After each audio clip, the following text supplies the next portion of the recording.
Good evening. Tonight we're not going back to royal courts or grand romances, but to the dirt paths, smoky cottages and quiet, ordinary lives of medieval peasants. You'll live their love story from awkward glances in the harvest fields to whispered vows, shared struggles and the bittersweet lessons of loss. You'll face not only hunger and hardship, but also the risks and rare joys of finding love in a world where even marriage comes at a price. If this kind of storytelling helps you rest, feel free to like and subscribe, but only if it truly brings you peace. Let me know in the comments where you're listening from and what time it is right now. It's always strangely comforting to see who else is out there drifting off to the same quiet story. So dim the lights, turn on a fan for that soft background hum, settle in, and let's begin at the very beginning of a peasant's path to love. It begins before you can speak, before you can walk, before you can even comprehend what the word love might mean. In truth, it begins the moment you are born, perhaps even before that, when your parents, standing over your squalling red-faced body, consider not only how to feed you but also whom you might someday marry. Not for your sake, of course. No, marriage among peasants in your medieval world is not a matter of romance or destiny or fluttering hearts. It is a matter of survival, for families, for fields, for bloodlines, a matter of cattle, of dowries, and of how many mouths the common soil can sustain. You are a peasant child, born in a thatched-roof cottage of wattle and daub, warmed by a smoky hearth and wrapped in coarse linen. Your family owns no land of their own. They work the strips of a lord's domain, laboring from sunup to sundown in exchange for the right to survive another year. They count their wealth not in coins, which you rarely see, but in bushels of grain, the number of chickens scratching in the yard, and the health of your father's back. And you are another potential bargaining chip in this precarious life. If you are a daughter, your future lies in the dowry your father must scrape together. A sum of coins or goods to make you more appealing to a husband's family. If you are a son, your duty will be to marry a woman whose dowry might relieve some of your family's burdens. Either way, your heart's preferences will matter little. It is not uncommon for children to be promised to one another when still swaddled. Arranged marriages, or more accurately arranged future marriages, are a long-standing tradition among the peasantry, as they are among nobles, though with rather fewer castles involved. If your family has a friendly relationship with the family of a neighboring tenant, an agreement might be struck over an evening of ale. When our Robert is of age, your father might say, raising his cup, and my Agnes is ready, they shall be wed, the other man nods, and the matter is, for the moment, settled, sealed with drink rather than ink. You, meanwhile, are blissfully unaware of these arrangements. You spend your early years scrambling after chickens, chewing on stale crusts and listening to the occasional tale by the hearth. The only marriage you witness is your parents', a practical, weary union forged in the crucible of necessity rather than courtship. If there was once love between them, it is buried beneath layers of fatigue, debt, and aching joints. As you grow, the world begins to press in with its expectations. By the age of 7 or 8, you are old enough to work in the fields or tend to livestock. You see older siblings or village youths preparing for marriage, and you hear the whispers, "She'll be a fine wife one day, if her dowry is good. He'll need a strong girl to help with the plow." Romance is rarely mentioned, unless in the bawdy songs sung by tipsy laborers at feast days. And yet, even among peasants, human nature cannot be entirely subdued by pragmatism. Among the younger folk there are furtive glances, flushed cheeks, and awkward stammering at the midsummer fair. Love of a sort blooms in the cracks between duty and tradition. But beware, the church watches, and so does the village. Speaking of the church, it looms over your life as heavily as the stone tower over the village green. From the pulpit the priest preaches often of marriage, that sacred sacrament ordained by God, not to be entered into lightly. The church requires that banns be read for 3 consecutive Sundays before a marriage can proceed, to allow anyone with objections, such as prior betrothals, forbidden kinship or existing vows, to come forward. This is not merely a formality. Medieval canon law is strict about consanguinity. You may not marry a cousin within the 4th degree, though in a tiny village where everyone is related to everyone else, this can be a rather tangled web to navigate. Furthermore, the church insists that marriages be conducted with free consent from both parties. In theory, you must say, "I will," of your own volition. In practice, the weight of family expectation is a cudgel heavier than any priest's threats. To refuse a match arranged by your parents would invite shame upon your entire household, and potentially leave you unmarriageable thereafter. There are tales, of course, of headstrong girls or stubborn lads who defied such arrangements, running off to marry without parental blessing. These stories generally end in ruin, excommunication, or both. By your early teens, the matter of your own marriage begins to take shape. If you are a girl, your mother speaks to you more urgently about the skills a good wife must possess: baking, brewing, spinning, managing a household. If you are a boy, your father measures your worth by the strength of your arms and your ability to provide. You attend feast days with keen eyes, not to find love, but to see who is available and whose family might benefit yours. Still, beneath this scaffolding of obligation, your heart stubbornly beats. You might find yourself drawn to the miller's daughter, whose laughter rings like a bell, or to the blacksmith's son, whose arms are strong and eyes soft.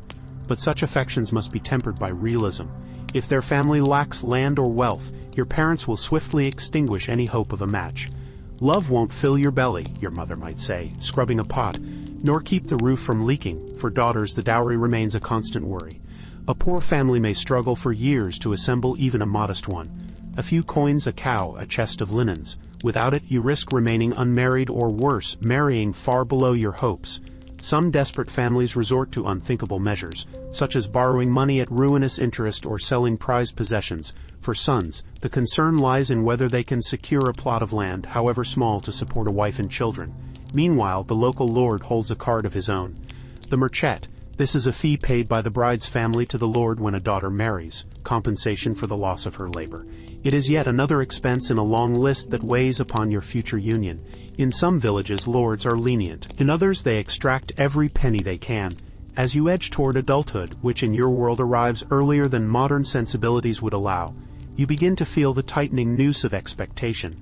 Girls are often married by the age of 14 or 15, boys a few years later, once they can shoulder more responsibility. There is no time for long courtships or youthful dalliances. Life is short, uncertain, and marked by the drumbeat of the seasons.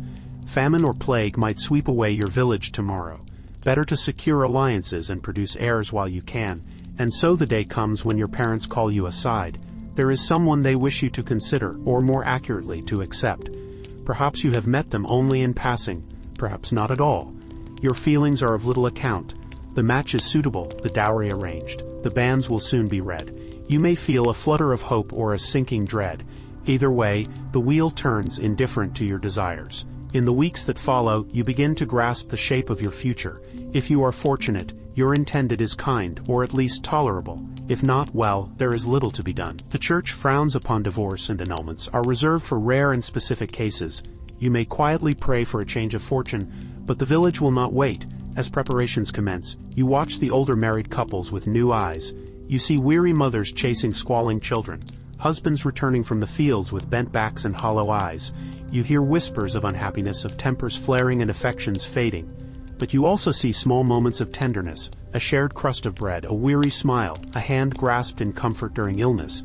These, perhaps, are the true riches of a peasant marriage. Not the dowry, not the feast, but the fragile possibility of companionship amid hardship.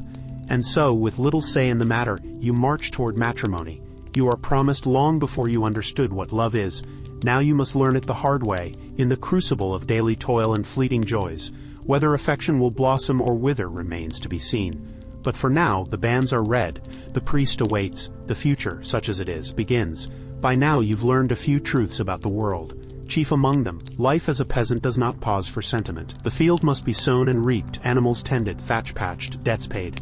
Love, if it exists at all in this hard life, must sprout like wildflowers between the stones, unexpected, fleeting, and often crushed underfoot.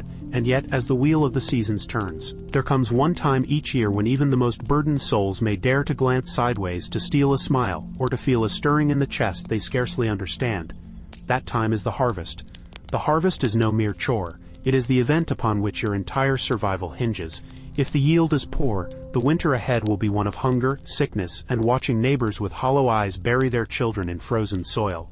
If the yield is good, the Lord will take his share, the church will take its tithe, and with any luck, your family may just scrape through until spring. This is the grim arithmetic of peasant life. But amid this most serious of labors, the harvest also draws the entire village together, young and old, able and infirm. And where there is gathering, there is the chance, just the chance, for something more than toil. You are of the age now when such things matter. Not a child, not quite an adult, but old enough that your gaze lingers longer than it should on certain faces. Old enough to feel a curious lightness when the blacksmith's daughter hands you a cup of water, her fingers brushing yours. Old enough that the sly comments of older peasants, once a source of confusion, now land with a blush. The harvest field, for all its backbreaking labor, becomes your accidental theater of courtship. The work begins before dawn when the air still holds the night's chill and the mist curls low over the barley. You gather with the others, sickle in hand, muscles already aching in anticipation. The steward of the manor surveys the field and barks orders. The priest mutters a blessing and then the cutting begins, a slow rhythmic swish of blades through golden stalks. All day you bend and slice, bundle and stack, sweat dripping into your eyes. But you are not alone. All around you the village works as one great body. And among them, there, her or him, the person whose presence seems to pull your gaze again and again, though you dare not be obvious. It is during the brief pauses that romance has its slender moments. At midday, when the sun hangs high and the workers break for bread and ale beneath the shade of an ancient oak, there is laughter, teasing, the exchange of glances. The older women smile knowingly, for they remember their own youth. The older men chuckle, though they warn that too much dalliance will bring trouble. The young, however, are heedless. For an hour, perhaps two, the field becomes a place not only of labor but of life. Village fairs are rare, but the harvest is its own sort of celebration. The sheer relief of seeing the grain safely gathered loosens tongues and tempers. There may be singing, coarse, joyful songs passed down through generations. If the steward is in a generous mood, perhaps a cask of better ale is opened. And in these moments you watch as hands linger a touch too long when passing a cup, as smiles are exchanged over crusts of bread. For the first time you understand why the old tales of love and loss are sung in the tavern. Even here, under the stern eye of the Lord's reeve and the weary gaze of your own parents, something stirs. The church, of course, is less enthusiastic about such goings-on. Father Anselm's sermons warn frequently against temptation, reminding the village that marriage is a sacrament, not to be approached lightly. He speaks sternly of sin, of the dangers of carnal desire, of the fires of hell awaiting the unchaste, yet even he must concede that the harvest is necessary, and with it the mingling of youth. It is inevitable. Customs vary from village to village, but across much of the land, certain tokens of affection have long been part of this season. A young man might weave a garland of wheat stalks and present it shyly, awkwardly, to the girl who caught his eye. A maiden might tuck a bright ribbon into her hair, a signal of openness to courtship. Such gestures are simple, but in a world where so little is your own, they carry great weight. If you are fortunate, your feelings may be returned. A shared smile, a whispered word beneath the stars as the village celebrates the final sheaf gathered. These are treasures more precious than coin, yet caution is ever required. Parents watch closely, eager to avoid matches that do not suit their interests. The Lord's steward observes as well, for marriages without proper approval can cause endless trouble. And then there is the ever-present church, ready to remind you that desire is dangerous, that the path to love must be trod with care. Still, you are young, and caution is not your first instinct. One crisp evening, as the last carts rumble toward the granary, you find yourself lingering by the river where the workers wash away the dust of the fields. There she is, or he, alone, humming a tune half remembered from childhood. Your heart pounds as you approach. Words come clumsily, hands fidget, yet somehow conversation flows. You speak of the harvest, of the coming feast, of little things that scarcely matter. But beneath the words a current runs strong. When you part, there is a promise in the glance exchanged. Of course, not every such encounter ends well. The village is a place of long memories and sharp tongues. Should a flirtation go too far or a dalliance result in scandal, the consequences are swift and harsh. A girl seen slipping from the woods at dawn may find herself the subject of cruel gossip. A boy whose attentions become too forward may face the wrath of an irate father, or worse, the lash of the manor's reeve. The church offers public penance for such transgressions, but the shame lingers long after the prayers have faded. Yet knowing the risks does not quench the longing. In truth, the very danger adds a strange sweetness to each glance, each smile. You are not alone in this. The songs sung during the harvest feast tell of such things. Ballads of star-crossed lovers, of midnight meetings, of love lost and found and lost again. The old women shake their heads at the foolishness of youth, but their eyes gleam with the memory of their own days beneath the summer sun. The harvest feast itself is a rare joy. For one night at least, the burdens of the year are set aside. The manor's hall, usually reserved for grim councils and the collection of rents, is lit with flickering torches. Long trestle tables groan under the weight of bread, cheese, pottage, and, if fortune smiles, roast meat. Ale flows freely, laughter rings loud. Here, amid the din and the dance, many a heart finds courage. It is during one such feast that you gather your nerve, clumsy though you may be. You offer your hand as the musicians strike up a lively tune. The dance is simple, a circle, a turn, a meeting of eyes across the flickering shadows. For a few stolen moments the world narrows to the warmth of a hand in yours, the rhythm of feet on packed earth, the music weaving through the night like a spell. But dawn comes, as it always does, with its cold clarity. The harvest ends, the fields lie bare. Soon, the grinding toil of winter will begin anew. Whether the spark kindled beneath the harvest moon will survive the snows remains to be seen. For some, this season's flirtation will fade like mist. For others, it marks the beginning of a long and winding path toward marriage or heartbreak. As you should bundle and trudge home beneath the paling stars, you cannot say what the future holds. But for now, the memory of that smile, that touch, that brief dance in the dark is enough. Love, you are learning, may be fleeting in this harsh world. Yet even a glimpse of it, stolen among the sheaves, is a treasure no lord can tax and no priest can forbid. There are some things that no lord, no priest, no weary parent can truly stop. The human heart is one of them. You may live in a world where land is scarce and love is often bought and sold, where the church sets strict boundaries around desire and where marriages are arranged with the cold logic of necessity. Yet even here, beneath the gray skies of your medieval village, affection blooms in secret. You've glimpsed it in the harvest fields, a glance held too long, a smile exchanged beneath the weight of duty. And now, as the days shorten and the cold creeps in, you find yourself drawn again and again toward one person in particular. Of course you can't simply say so. The village is small, its eyes are many. To speak openly of your feelings before your parents have arranged the matter would be reckless, if not ruinous. Gossip travels faster than the plague, and a single misstep could see you shamed, or worse, forced apart. So you turn to the ancient language of tokens, secret gifts passed from one hand to another, each one carrying more meaning than 1,000 words spoken aloud. This is a custom as old as memory, practiced by peasants across the land. The objects themselves are simple. For what riches do you possess? A bright ribbon, perhaps, woven through the hair. A small handkerchief embroidered clumsily in the dim light of the hearth. A carved wooden trinket. A heart, a bird, a ring, fashioned with care during long winter evenings. Such gifts are not extravagant, nor are they meant to be. Their value lies not in gold or silver, but in the time and thought they represent. If you are a boy, you may spend weeks crafting the perfect token. After the day's labor, you linger by the fire, knife in hand, whittling a piece of ash or oak into something that will, you hope, convey all that your tongue cannot.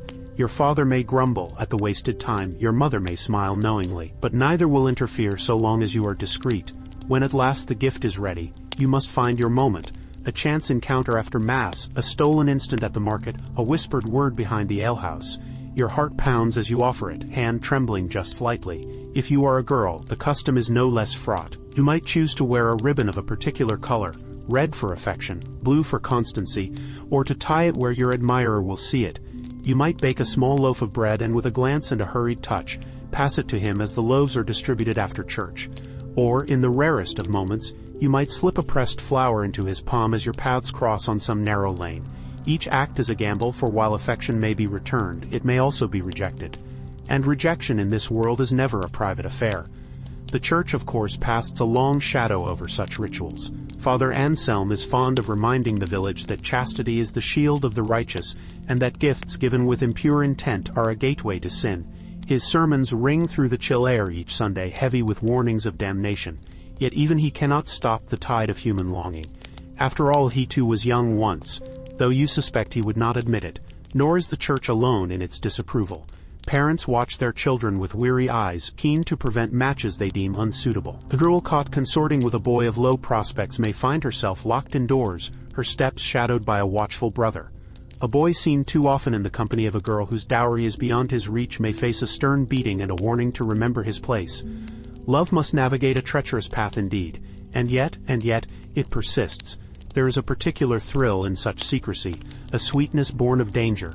The glance exchanged across a crowded feast, the brush of fingers as a token is passed, the warmth of a smile that lingers long after the giver has gone. These are treasures beyond measure in a life so often ruled by hardship. Sometimes the tokens are more than mere gifts. In some villages, old superstitions linger.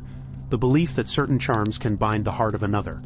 A lock of hair braided with red thread, a sprig of rosemary slipped into a lover's pouch, a coin marked with secret signs. These are whispered of in the shadows, traded among the boldest of youths. The church condemns such practices as witchcraft, but the old ways die hard, especially where the heart is concerned. Of course, not all tokens are given with noble intent. There are those, older men, wealthier men, who use their coin to press gifts upon younger girls, seeking to buy what affection cannot truly grant.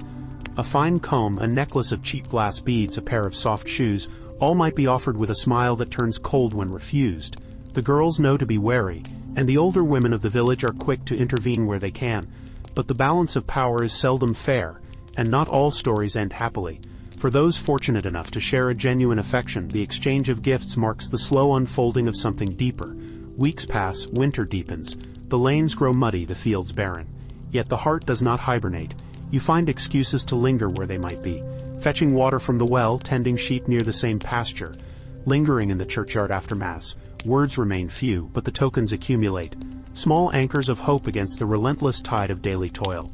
And then, one day it happens, perhaps at the edge of the woods beneath the bare branches dusted with frost, perhaps in the dim warmth of the alehouse while the older folk are lost in drink. A moment when you find yourselves alone, when the weight of unspoken words becomes too great. A hand brushes a cheek, a gaze meets yours without fear, and in that fragile instant a kiss is given, shy, uncertain, but burning with all that has been held back. It is a dangerous thing, this kiss. Should it be seen, tongues will wag. Should it be confessed, penance will be harsh. Yet for all the risk, it is worth more than any dowry, any marriage contract. It is perhaps the only part of this tangled dance that belongs solely to the two of you.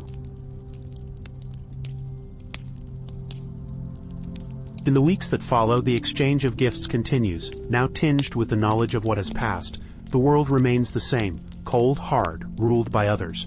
But within that shared space a different world breathes. You are cautious, of course. The church watches, the village whispers. Yet beneath the stern gaze of Father Anselm, beneath the knowing smiles of older peasants, you carry on. There is an old saying, tokens given in secret will outlast winter's chill. Whether it proves true in your case remains to be seen. For now, each ribbon, each carving, each whispered word is a testament to the stubborn resilience of love. A force that no priest, no lord, and no weary parent can fully contain. And as you lie awake beneath rough blankets, the wind howling beyond thin walls, your fingers trace the edges of a token hidden beneath your pillow. Sleep comes slowly, but when it does, it carries dreams of that fleeting kiss, that shared smile, and the promise that perhaps, just perhaps, love may find a way. You would think after all this time, after the glances, the gifts, and perhaps even a kiss stolen beneath the hedge, that love, or something resembling it, might be allowed to take its natural course. You and your beloved have walked a slow, uncertain path toward one another, sidestepping gossip, avoiding stern glances from your parents, and outlasting the long, watchful sermons of Father Anselm. You would think that the hardest part is behind you. But here is one of the great lessons of life in a medieval village. No matter what your heart may want, the church has the final word. Marriage is not in your world simply a matter between two people, or even between two families.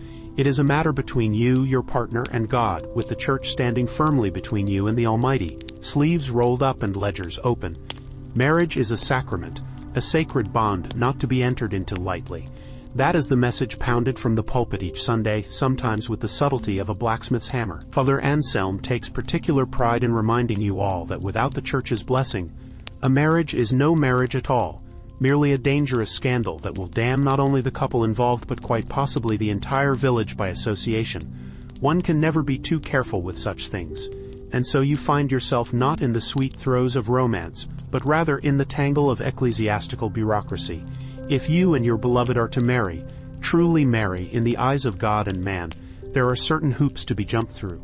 The first is the reading of the banns. The banns are a public announcement of your intent to wed, read aloud during Mass on 3 consecutive Sundays. They serve a dual purpose, to inform the community, and more importantly, to flush out any impediments. The priest will stand before the congregation, voice echoing through the chill air of the church, and solemnly proclaim, "If any man knoweth cause or just impediment why these persons should not be joined together in holy matrimony, let him now declare it." This is not mere formality. In a world of tangled family trees and often spotty records, the banns are the church's way of giving everyone a chance to object, be it for reasons of consanguinity, prior betrothal, vows to the church, or other murky complications. And here is where things become interesting. The church is obsessed, perhaps rightly, with preventing marriages between close kin. The rules of consanguinity are complicated enough to give any poor peasant a headache. You are forbidden to marry anyone within 4 degrees of kinship, which roughly translates to anyone up to a second cousin. In a small village where nearly everyone is related in some fashion, this makes the pool of eligible partners rather shallow. Families often rely on the collective memory of the community to keep track, which, as you might imagine, is an imperfect system at best. Then there is the matter of betrothal. A betrothal, or espousal, is not simply an informal promise. In the eyes of the church, A formal betrothal made with mutual consent, especially if sealed with a physical relationship, is nearly as binding as marriage itself. To attempt to marry someone else while still bound by such a promise is grounds for annulment, or worse, and in a world where whispered words and secret trysts are not uncommon, the question of who is truly free to marry can become a thorny one. If no objections are raised during the banns, a tense 3 weeks during which you and your beloved pray for the silence of the pews, you may proceed, but not without further considerations. The Church requires that the marriage be conducted openly, with witnesses present.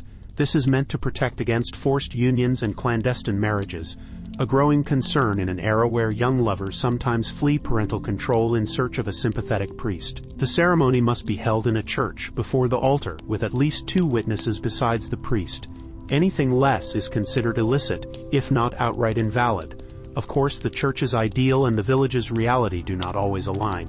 In practice, peasants sometimes circumvent these requirements through quiet understandings or informal arrangements. A couple might be married in the eyes of their neighbors long before they step before the altar, especially if circumstances, a sudden pregnancy, a disputed inheritance, or the looming shadow of war, press matters. But such unions are precarious. Without the Church's blessing, they carry no legal weight, and the children of such a match risk being branded as illegitimate, a stigma that will follow them all their lives. The importance of witnesses cannot be overstated. In a society where written records are rare and often unreliable, oral testimony is paramount. Should the validity of your marriage ever be questioned by the Church, the Lord, or future generations, it is the witnesses who will speak for you. It is they who will confirm that the vows were freely given, that the ceremony was properly conducted, that no force or fraud tainted the union. Choosing the right witnesses is therefore a matter of both practicality and politics.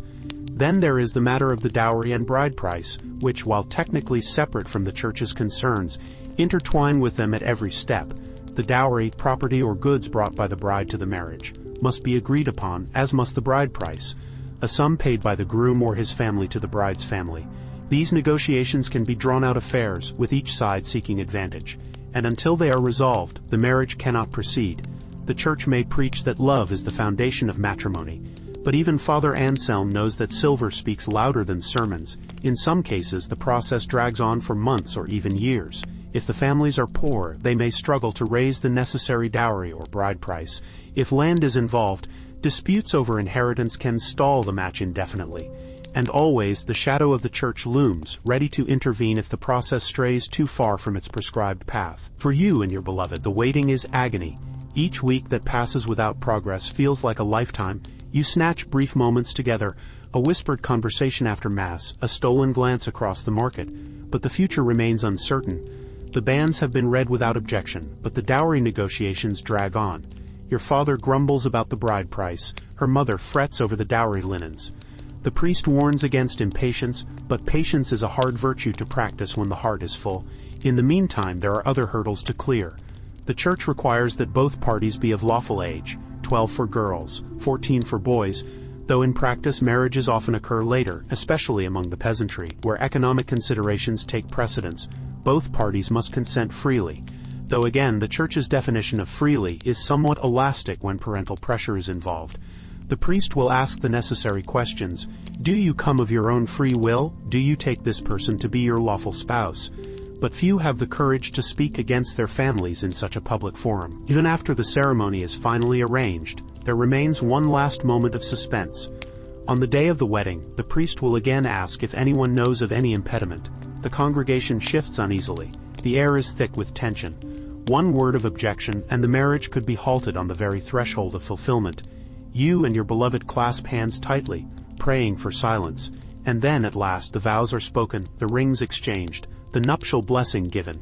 You are husband and wife in the eyes of the Church, of the village, and of God. The path has been long, the obstacles many. But you have reached its end, or rather its beginning. Yet even now the Church's hand does not withdraw. Your marriage will be subject to its scrutiny for the rest of your days. You are expected to be faithful, to raise your children in the faith, to attend Mass regularly. Adultery is a grave sin, punishable by public penance and social disgrace. Divorce is all but impossible, annulments rare and reserved for the well-connected. Your marriage is for life. a solemn binding contract from which there is no escape. As you step out of the church, your beloved's hand in yours, you are filled with a mixture of joy, relief, and no small amount of trepidation. The church has said you may marry, and you have. What comes next will test the strength of your vows and the resilience of your love. For in this world, marriage is not a fairy tale but a crucible, and only time will tell what it will forge. So the church has said yes. The banns have been read. The village has held its breath through 3 tenth Sundays, and no objections have been raised. You and your beloved have exchanged all the right glances at all the right times.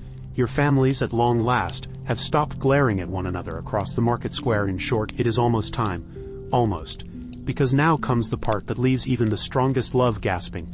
The part where you must pay. It is an unspoken truth of your medieval world that nothing is free. Certainly not marriage. It is not that your affection is worthless, quite the opposite. It is so valuable that everyone, your lord, your priest, your neighbors, your family, wishes to extract their share of it before you so much as take each other's hands in public. If love were currency, you and your betrothed would already be the wealthiest peasants in the village. Alas, it is not. And so you must scrape together what little real wealth you can. First comes the merchet, an ancient and stubborn fee that must be paid to your lord for the privilege of marrying off a daughter. The rationale is simple, if heartless. When a daughter leaves her father's household, the lord loses her labor. Who will spin the flax? Who will fetch the water? Who will tend the garden and drive the hens? For this loss, compensation is demanded. In theory, the merchet is a fixed amount, set by local custom. In practice, it is whatever the lord, or his steward, thinks the market will bear. If your father is known to be stubborn, the fee may rise mysteriously overnight. If your beloved is known to have other suitors, the price may be set so high as to delay the match indefinitely. A blunt tool of social engineering wielded by those in power. What does the fee look like? For the wealthier peasants of your village, the miller's family, the reeve's kin, it might be paid in silver pennies. For poorer folk it might mean parting with a prized cow, a store of salted pork, or the winter's reserve of honey. There is no dignity in the transaction. Your father will bow and bargain, the steward will sneer and tally, and through it all you will stand helpless, heart-pounding, knowing that love now has a price, and the church, naturally, expects its share as well. Father Anselm may be a holy man, but he is not above practical concerns. There are fees for the reading of the banns, fees for the use of the church, fees for the priest's time, not to mention the expected offerings of bread and ale, without which no ceremony proceeds smoothly. The parish needs candles, after all, and the priest's robes do not mend themselves. You will see your mother counting out coins late at night, her hands trembling. You will hear your father cursing the steward beneath his breath. You will wonder, not for the first time, why two people's simple wish to share their lives must involve so much counting and bargaining. But the expenses do not end there. There is the dowry, the goods or property your beloved must bring to the marriage. In your world, dowries are as varied as the people who provide them. For a daughter of modest means, it might include a chest of homespun linen, a few pots and pans, perhaps a goat or a small pig. For a wealthier girl, land might be included. Though such arrangements are rare and fraught with complications, the dowry is not a gift of generosity. It is insurance, should the marriage fail, through death, abandonment, or scandal. The dowry ensures that the bride will not be left destitute. It is also a symbol of status. A good dowry raises a family's standing. A poor one brings whispers and pity. You will see the effect of this keenly. The mason's daughter, whose dowry included a rare set of copper cooking pots, is now the envy of the village. The weaver's second girl, whose father could spare little more than a single hen and some patchy linens, remains unwed, not for lack of charm, but for lack of coin. Love, it seems, is not immune to the market. Then there is the bride price, the sum or gift your family must pay to the bride's family. Again, the church insists this is not a purchase, of course not. It is a gesture of goodwill. But no one is fooled. The bride price is a practical recognition of the work and resources the bride's family has invested in her upbringing. Here, the bargaining becomes delicate. Too low a price offends. Too high a demand breeds resentment. You will watch your father and your beloved's father circle one another like wary wolves, each unwilling to yield ground. The negotiations may take days or even weeks. In the meantime, you and your beloved must wait, powerless, hopeful, and utterly at the mercy of forces beyond your control. As if that were not enough, there remains the matter of the wedding feast. No peasant marriage is complete without one. The village expects it. The memory of your feast, whether generous or stingy, will linger in local gossip for years to come. It is a social investment as much as a celebration. But feasts cost money. Bread must be baked in vast quantities. Ale must be brewed in advance, a process requiring not only skill but expensive malt. If fortune smiles, there will be meat, a pig slaughtered for the occasion, or perhaps a few chickens roasted on spits. There must be music too, a fiddler if one can be found, or at least a drummer with a steady hand. All of this falls upon your family. The preparations begin weeks in advance. Mothers and daughters gather to knead dough and stir vats of ale. Fathers and sons prepare the site, sweeping the village green, mending tables, gathering wood for fires. It is exhausting, expensive, and absolutely essential. And still the hidden costs mount. New clothing must be prepared for the bride and groom. Even the poorest peasants will contrive some token of finery. A fresh wreath of flowers, a clean linen smock, a belt of tooled leather. Gifts must be provided for key figures, the priest, the witnesses, the Lord's steward. Every item adds another weight to the family's burden. In the weeks before the wedding, you will witness the strain firsthand. Your father will grow silent and grim. Your mother will fret over the dowry chest, adding and removing items with shaking hands. Your beloved's parents will argue over the bride price, voices rising late into the night. Through it all, you and your betrothed will cling to hope, to stolen moments of reassurance. Yet not all stories end so well. In your village alone there are sad examples. Will the tanner and Bess the miller loved fiercely but could not raise the merchette. Their match languished until a wealthier suitor appeared and Bess was married off elsewhere. Tom the shepherd and Joan the fletcher, whose dowry negotiations collapsed amid accusations of greed. Their tale is now a cautionary one, retold by gossips at the alehouse. You and your beloved know these stories well. They haunt your dreams. Each delay, each new demand stirs fresh fear. Yet somehow your families persevere. Sacrifices are made. Your mother parts with a treasured wool cloak. Your father sells an old but reliable plow horse. Friends and neighbors contribute where they can, a side of bacon here, a basket of apples there. You will remember for the rest of your days the look in your mother's eyes the night the last coin was counted out. Relief, exhaustion, and a fierce pride all mingled together. You will remember your beloved's father shaking your hand, his grip hard, his gaze weary but not unkind. The path has been long and bitter, but at last the way is clear, and then at last the day arrives. The church is paid, the Lord appeased, the feast prepared. You and your beloved stand side by side, trembling but resolute. The cost has been steep, in coin and toil, in quiet sacrifice, yet in this moment none of it matters. What matters is the hand you hold, the vows you are about to speak, and the life you will begin together. For now, the price of love has been paid. What remains is to make it worth every hard-earned coin, and now at last the day has come. It seems impossible after so many months, no, years of waiting, working, worrying. You have endured whispered negotiations, haggled bride prices, bruising church fees, and the ever-looming shadow of the merchette. You have watched your parents grow leaner, your mother's face more drawn, your father's brow more furrowed, as they counted and recounted what little could be spared. You have held your breath through 3 Sundays of banns, praying that no long-forgotten cousin or bitter rival would speak out. You have dreamed and feared in equal measure, knowing that the smallest misstep might send it all crashing down. But this morning you awoke to the soft light of dawn streaming through the shuttered window, and you knew. This is the day, your wedding day. If you had hoped for a slow, contemplative morning, you were sorely mistaken. The entire village seems to have awoken at once, buffling and chattering like a disturbed flock of geese. There is much to prepare and not a moment to waste. First, the clothing. In wealthier circles, among the nobility and great merchants of distant cities, a bride might be arrayed in sumptuous silks, her gown dyed with costly woad or madder, her sleeves trailing almost to the floor.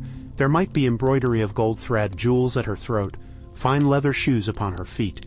You, being a peasant, must content yourself with humbler attire, yet it is no less meaningful. Your mother has spent weeks weaving and sewing a new linen smock, as white as the driven snow.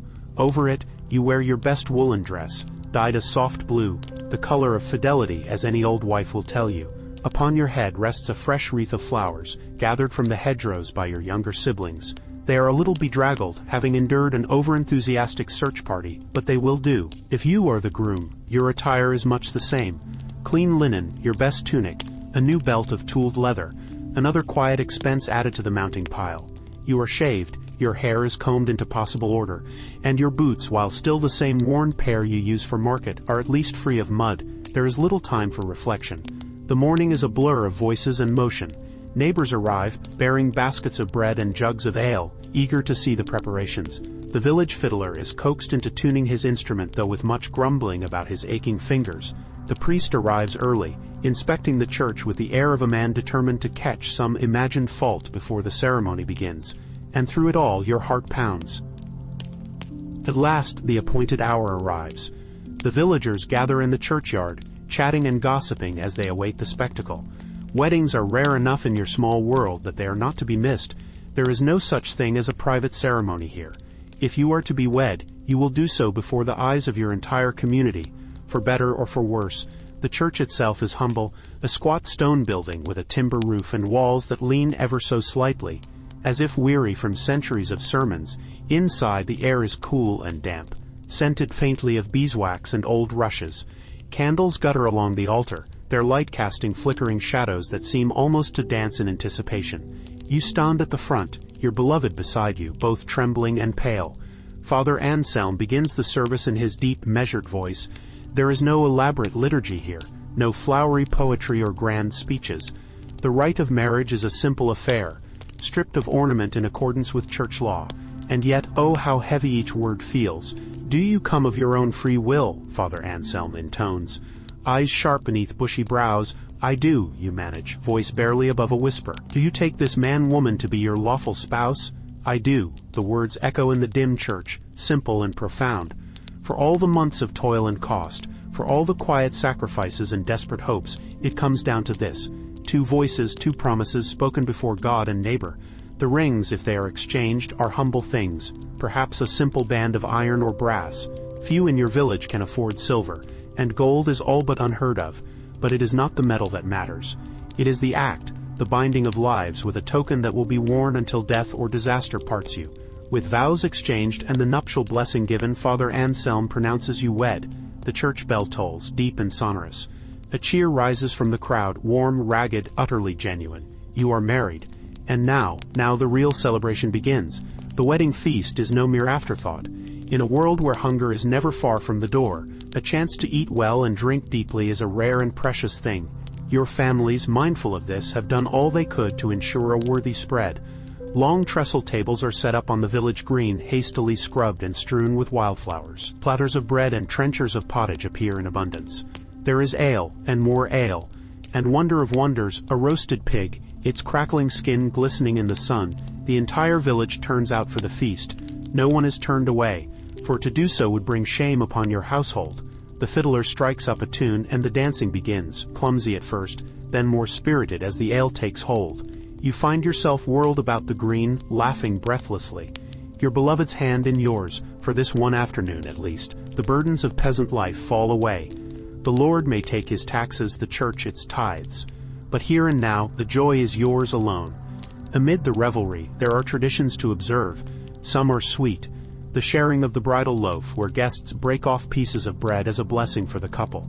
Others are less so. The inevitable bawdy songs and jests, which no wedding escapes. Even Father Anselm cannot entirely suppress a wry smile as the fiddler launches into a particularly risque ballad about a shepherd and a milkmaid.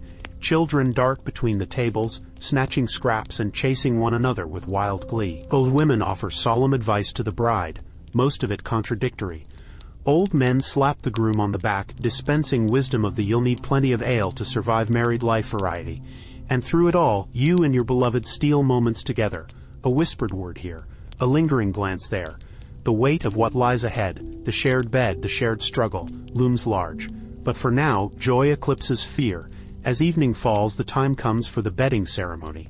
A ritual as ancient as marriage itself. In some places, this is a public affair, with the couple escorted to their chamber amid cheers and jests. In others, mercifully, it is more discreet. In your village, the custom is simple. The newlyweds retire early, accompanied by a handful of close family and friends. The bed is blessed, the couple are tucked beneath the covers, and the guests depart with much laughter and clapping. And then, at last, you are alone. The reality of marriage settles in. The fire burns low, casting flickering shadows across the small chamber. You lie beside your spouse, heart racing, mind awhirl with hope and dread. The practicalities of the day fall away, leaving only the uncertain, tender path that begins now. You may not know what lies ahead. There will be hardships, of that you can be certain. Famine, illness, the grinding toil of peasant life, all will test your bond. There will be moments of anger, of disappointment, of exhaustion. But there will also be moments like this, small, quiet, precious.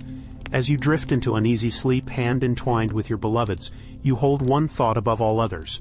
Whatever comes, you will face it together. And that, in the end, is worth more than all the bread and ale and coin in the world.